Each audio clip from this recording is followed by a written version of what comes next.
think about your kids, Keir.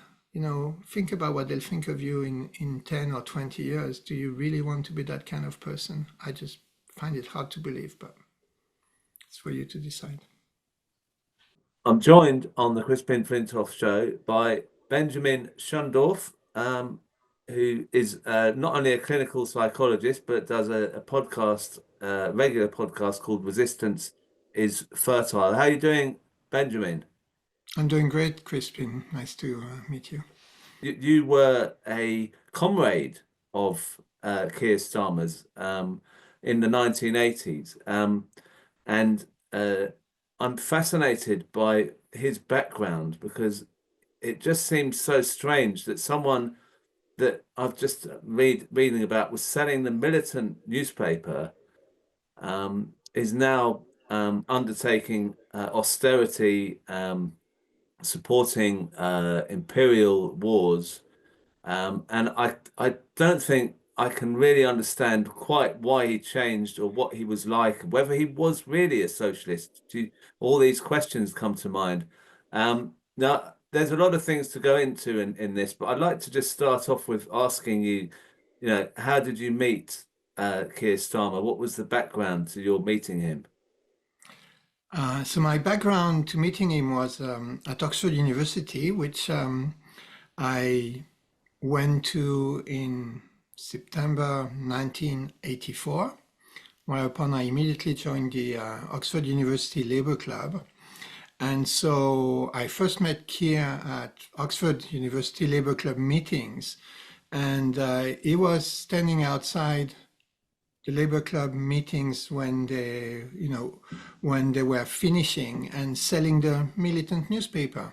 And he'd invited Derek Hatton, who had been expelled or was in the process of being expelled by Neil Kinnock in what was known at the time as the witch hunt. And so Keir had invited him for a public meeting to Oxford. What did you make of him? I mean, selling and militant. Were you in that kind of clique? Were you in with the militants? Well, I wasn't. When I went up to Oxford, I was already a member of another shade of Trotskyite groups, if you like, which was mostly based in France. And I'm French, and I was just, coming to Oxford to study. And my ambition when I came to Oxford was to actually, launch a group of that Trotskyite hue and launch a magazine. So, and lo and behold, that's what I did. And with respect to the militant, we were kind of we were different, I guess, at the time from traditional Trotskyism, because we were into women's rights, gay rights, green ideas. So that was back in 1984, and my strand of Trotskyism was already into those things since the early 70s, and for women's liberation, the early 60s. And in fact, our main historical leader, a man named Michel Pablo, had also been extremely involved in anti-colonial struggles, going as far as to give material help to the Algerian Liberation National Front by building a small arms factory in Morocco to give weapons to the Algerian resistance. So that's how, how involved with anti-colonial struggles that particular strand was. And we were very into self-management. So the idea, of bringing workers' control all the way down to all sectors of society. So extremely different in a way from militant, which was kind of more doctrinaire, more orthodox Trotskyite, and more, take command of the commanding heights of the economy, and a little bit more authoritarian, I guess. So we were more on the libertarian side of things. So polar opposites in the Trotskyite galaxy, if you like. And I became, in my first term, at the end of my first term, I became the chair of the Oxford University Labour Club, mostly because, I ran unopposed. So it wasn't that I was that popular or anything like that.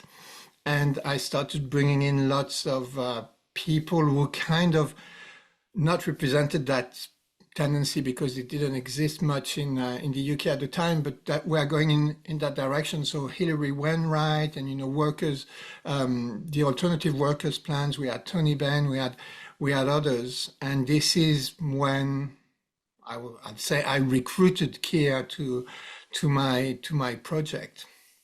Wow. But he was in a totally different mindset in terms of on the left. I mean, militant not was not open to the sort of ideas that you're describing.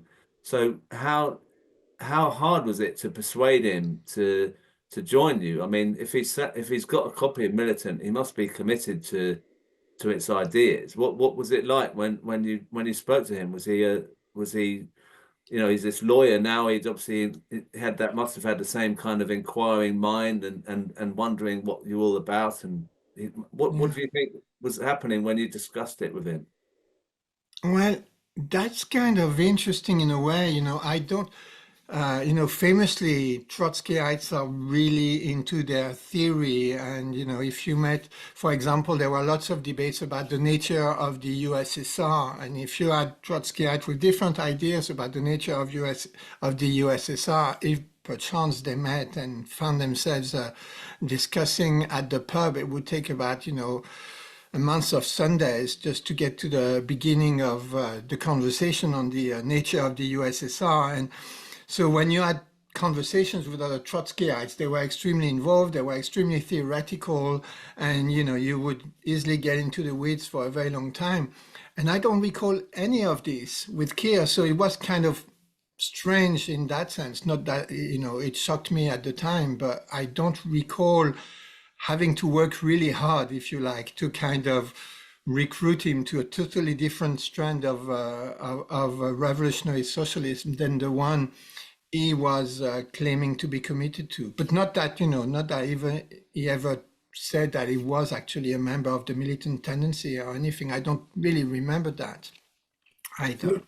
With hindsight, you know, I I'm going, well, it's strange that it was so easy to recruit another Trotskyite. I mean, in fact, the other people that got interested and joined, eventually our group and the editorial board of the magazine that was going to become Socialist Alternatives were not committed to another Trotskyite group. And those who were, we just ended up having this, really long conversations about these obscure points of theory that rarely led to changes in anybody's opinions. So that was the main difference as far as I can tell.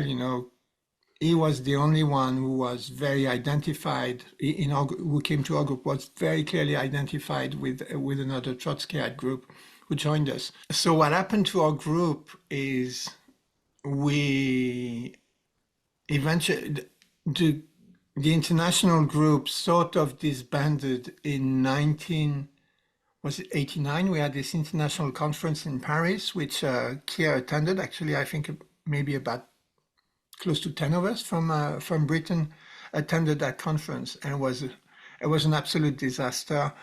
And maybe that's kind of the last times I met him. I don't totally recall. After I finished Oxford, he had also finished his graduate studies, and we moved to London. And for 1 year, we share a house on Highgate Road above Wow. a massage saloon. And we were there for we stayed there together for about a year. I think when we actually moved to London, he became much less active politically. And so, when we shared that house, he'd already started to be much less politically active. Like he wasn't, I don't remember him doing that much with our activities, which, died down after, in 88, I think. It's stopped now. I think it's stopped for the past 2 years. But before that, I used to have occasionally dreams with Keir in it when I would try and kind of shake him out of his I don't know, neoliberal stupor or something. And those were unpleasant dreams because in the dreams, it never worked. He would never listen to me, but those have stopped now. Sometimes I think back about those, these silly liberal philosophic thought experiments where they say, if you had met baby Hitler, what would you have done? And I there I was with baby Starmer, and I didn't do anything. But it was kind of hard to know. I was thinking about this, this morning before the interview. And of course, Keir is no Hitler in the sense that he's not charismatic, he's not leading anything really. And he seems to have this ability to have absolutely no conviction. And it's something I read, I don't know if it's Mendelssohn or some from the Tony Blair inner circle who remarked on the fact that, they found Keir Starmer to have absolutely no conviction. The ideological convictions were clearly not prime movers for Keir, and at the same time, it didn't look like a careerist. David Miliband was there, Stephen Twigg was there. Those looked like very serious careerists. They had mapped out where they wanted to be. They were ideologically defined already. Like there's no surprise to me about what David Miliband, I can't say became because he was like this at the Oxford University Labour Club. So was Stephen Twigg. But Keir was neither an ideologue, neither a careerist, so it's kind of strange. This is why I've now called him an empty suit. I mean, I didn't come up with the term. I saw others refer to him in that way, and it kind of gels better for me than, I don't know, calling him a psychopath, a baby killer or whatever, because I didn't see that in him. I wasn't a psychologist at the time, but looking back, I didn't see any signs of that, right? There's one thing that he doesn't help himself with is that he isn't very transparent about his past. He doesn't speak much about his past. And it sounds like he's being secretive. I mean, there's loads of rumors and stories that come up about him, as would happen if people don't talk about their past. But you don't think there's anything particularly shocking or shameful that he's done in his past that he's hiding, that you could have known, Well, even if you lived with him for that time, you would know that, wouldn't you? well, I don't know anything, that I didn't feel anything at the time. And looking back, my only, I wonder how he became interested in what we were doing. But then, again, with the future kind of throwing light on the past, there is this whole thing in the UK with, the spy cops thing, right? And clearly the UK, whatever you want to call it, deep state or state apparatus, has been extremely involved in infiltrating every single group of radical, the minute it reaches more than 3 people. So clearly there must have been some police member in our group. I don't know who they were. And then there was this thing I saw in the Squawk Box, maybe you saw this, about Keir in the McLibel trial, where his gopher and driver and the guy who was carrying around his confidential legal files was actually a member of the police, and he got he got romantically involved with one of the McLibel defendants, and that came out in the Spy Cop inquiry later on. So there's something that the secret police hovers around Keir from very early on, and I don't know if he officially became a member of it, if he was always a member of it, if they have something on him, though it's kind of hard to imagine this because, it wasn't, as far as I can tell, he was really plain. There was nothing, particularly standing out about him that you'd think, oh, maybe he's done something that people can Right. blackmail him over or whatever. But again, you I don't mean, really know people have people sort if of you've not been alleged there. promiscuity or some they're particularly promiscuous, but you wouldn't have known, you wouldn't have seen any of that. You didn't notice any of that when they. It wasn't, no, like we spent a lot of time together, and as I said, we shared a house, and unless he was really good at having a totally secret life, which, yeah, maybe you can have as a student. I mean, those spy cops, famously were really good at doing that, but it wasn't apparently, as far as we could tell, as I could tell, the kind of having such a secret life. Right, okay. Now, I want to ask you how you feel as a psychologist. I suppose you ask that quite often of people. So I thought I'd ask you how you feel when you saw this clip of Keir Starmer. I'm just going to play it. Israel has the right to defend herself, and there are ongoing situations with hostages, and Israel has the right to do everything that it can to get those hostages back safe and sound. And therefore, I'm very clear, Israel does have that right to defend herself, and Hamas bears responsibility. A siege is appropriate? Cutting off power, cutting off water? Well, I think that Israel does have that right. So to see Keir, who was, we were, as I explained earlier, we were, of the Trotskyist groups, we were probably the most involved with anti-colonial struggles, to the point of having been, active materially. We were, our leader was very close to in Palestine, to the DFLP. I myself had a chance to visit the PLO in Beirut in 1981 as 18 years old, from those connections. So Palestine was part of our identity. So he himself, was quite sound, as we used to say, on this particular issue. And here we just see him willing to say just about anything. To me, that's the empty suit syndrome. And in his willingness to say just about anything, is clearly able to say the most disgusting, to spout the most disgusting genocide abiding, promoting, justifying, and nonsense. It's disgusting.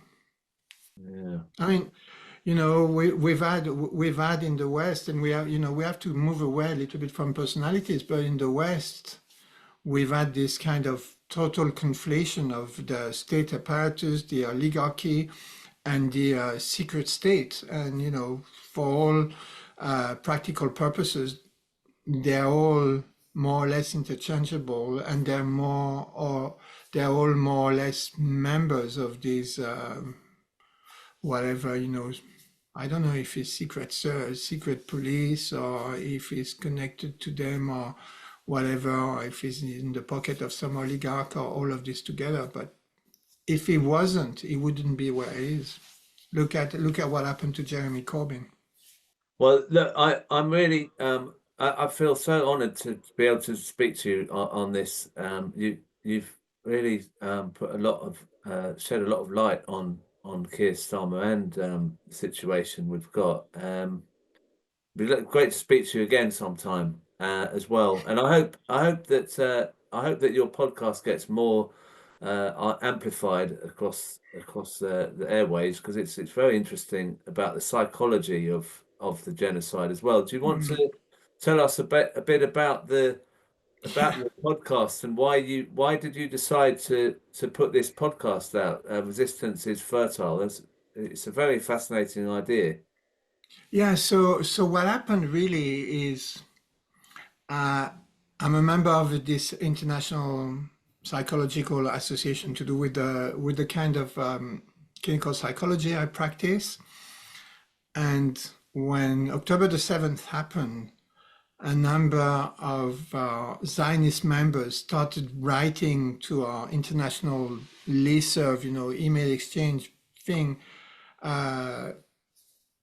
pushing all sorts of atrocity propaganda, which at the time was really hard to push back against because we didn't know the fact that, very possibly the IDF killed hundreds of people on that day. And they literally asked that, our international psychological association supports Zionism. So I pushed back against that. And then in November, I started talking about genocide. And the pushback I got from everybody was absolutely revolting. The whole association, which prided itself on being all for compassion, for against dehumanization, had nothing to say and didn't want to discuss the subject of dehumanizing the Palestinian population in the service of its extermination. And so through speaking out, if you like, some colleagues started speaking out, and one was Sasha Rombutz, who's a clinical psychologist also from Australia, who has a PhD in forensic psychology of all things, so he kind of understands the criminal mind, I guess. And then, one day I said, what, we could just start a podcast and start speaking out. And then we looked around also to have a Palestinian or indigenous colleague, and eventually, we connected with Nunja Al-Musadeh, who was a Amasur, so that's the indigenous population of North Africa, a psychiatrist trained in Yale and who's moved to Tunisia now. So we are this team of 3 shrinks, if you like, 2 clinical psychologists and 1 clinical psychiatrist.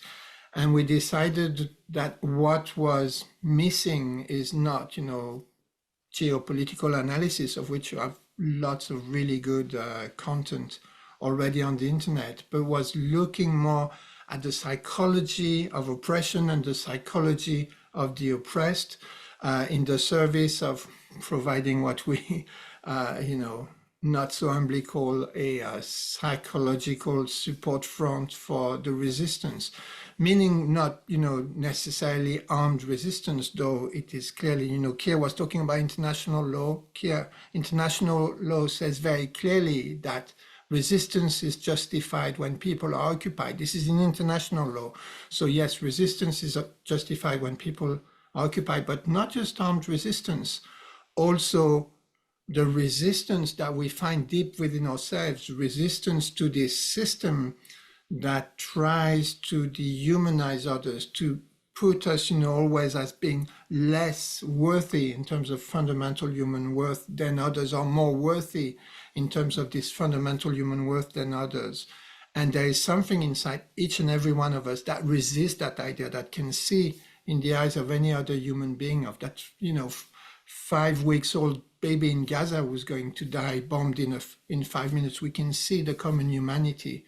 And so we're on the psychological level about inquiring about how you make that resistance to dehumanizing, to less worthy than, to more worthy than, and how you ground it in this connecting with common humanity. So that's what the idea of the podcast is about. And we put out an episode pretty much once a week, and then we're starting to invite also a guest where we again talk about the psychological side of things.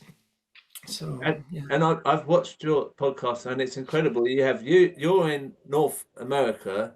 Right. There's another in Tunisia and one in Australia. I don't know of any podcasts where you've got those different time zones at the same time. It's incredible that you can do that. But one, myself being in the settler colony called Canada, another one, Sasha, being in the settler colony called Australia, and then the third one, Nunja, being in Tunisia. So yeah. Well, see, that was actually an interesting thing, was that Gaza has kind of exposed these other settler colonial states that we hadn't really even noticed, because, like, I've seen in the podcast the Australian side and Canada and US, and it's just so much of the world has been corrupted in our minds, that we don't see it. We don't even see it as a settler colonial state. We don't. And you know, and I think the name, the flood that the resistance gave to their operation, right, which was this incredible, probably the most successful, the most stunning armed liberation operation in the history of, you know, anti-colonial armed struggle. To name it the flood was a stroke of genius, because it's actually washed away so much of the illusions that I call it the white empire, has been, you know, pulling over our eyes. And what we see when we look at settler colonies is that the settler colony of Palestine, the Zionist settler colony of Palestine, is no different from any other, from the one in, you know, the ones in North America, from the one in Australia. It's all about genociding the population, maybe not to the last one, but to the point where you can basically, you know, park them in reservations or in museums and go, oh, poor things, but you'll never grant them any rights. Here in Canada, we have exactly this. You know, we have the indigenous population saying, we don't want pipelines through our lands, and go, oh, we don't care.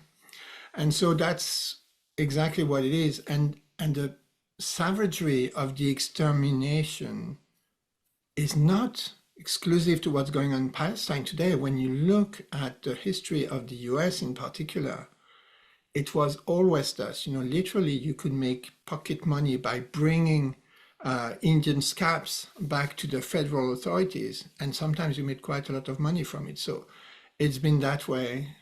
This is what settler colonies are about, and there is nothing. And you know, sometimes the Zionists say it. You know, they go, "What are you complaining about? You guys have done the same." And the truth of the matter is that they're absolutely right on this one. Doesn't make it okay, doesn't make it right, doesn't mean we shouldn't oppose it with every last fiber of our body, but they are correct. They are just, you know, playing out the old imperial settler colonial playbook. And this is why they're supported to the hilt by the US, not because of some dark conspiration, but because they're the same. Brilliant. I think that's a fantastic end to it. I really enjoyed speaking to you, and I appreciate your time. It went on longer than I thought we Right. would, but Can I thank you so can I much. say one last thing in the Yeah. forlorn hope maybe that Keir will watch this? Think about your kids, Keir. You know, think about what they'll think of you in 10 or 20 years. Do you really want to be that kind of person? I just find it hard to believe, but it's for you to decide.